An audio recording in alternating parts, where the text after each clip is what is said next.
अपवर्तनांक वाला कोई कांच है, उसके तल पर कोई प्रकाश 60 अंश के कोण पर गिरती है, तो यह आपका हो जाएगा कांच। यह आपका कांच हो गया।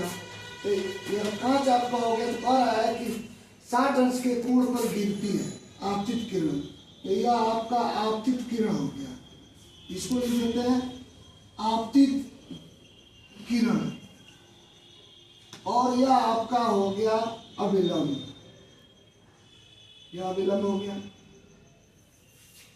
तो यह आपतित कितना पर कह रहा है? 60 पर। अब परावर्तित भी होगा 60 पर। ठीक, यह आपतित हो गया, यह आपका परावर्तित हो गया। तो परावर्तित के साथ यहां लिख देंगे परावर्तन के नियम से होता है आपतन कोण बराबर परावर्तन कोण। आपतन कोण कितना है? 60। तो परावर्तन कोण भी हो जाएगा कितना? 60। यह 60 है तो 60 हो गया। और उसी तरह यह आपका अविलंब है, यह अपवर्तित होके यूं जा रहा है। ठीक, तो यह आपका अपवर्तन हो गया। अपवर्तन बोलेंगे, अपवर्तन कोण आर निकालना है। तो स्नेल का नियम है, स्नेल का नियम है sine i upon sine r equal to y के सापेक्ष कांच का अपवर्तनांक। तो साइन आई 60 दिया है, साइन आर नहीं दिया है, और इसका मान √3 दिया है।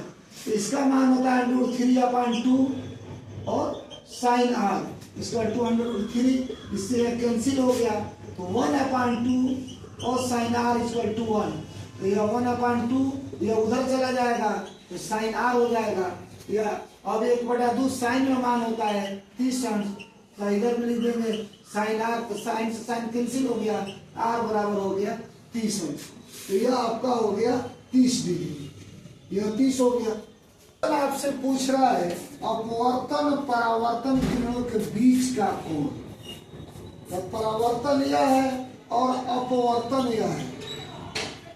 तो परावर्तन अपवर्तन बीच के कोण, यदि इसको आप अल्फा मान ले और इसको आप बीटा मान ले, तो यह पूरा जो होता है वो 90 डिग्री होता है, 90 अंश।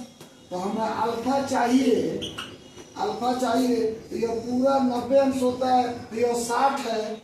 तो हम 90 में से 60 को घटा देंगे, तो अल्फा मिल जाएगा 30, अर्थात 30 डिग्री, अर्थात यह इतना दूर 30 हो जाएगा। फिर उसी तरह यह अपवर्तन है, यह 60 आया है, तो हमें बीटा चाहिए, तो यह पूरा जो होता है 90 अंश होता है। तो यह आर का जो मान आया है वो 30 आया है, तो हमें बीटा चाहिए, तो 90 में से 30 डिग्री को घटा देंगे, यह आपका 60 डिग्री हो जाएगा। अल्फा प्लस बीटा को ही हम बोलेंगे अपवर्तन परावर्तन के बीच का कोण। तो लिखेंगे परावर्तन एवं अपवर्तन के बीच का कोण।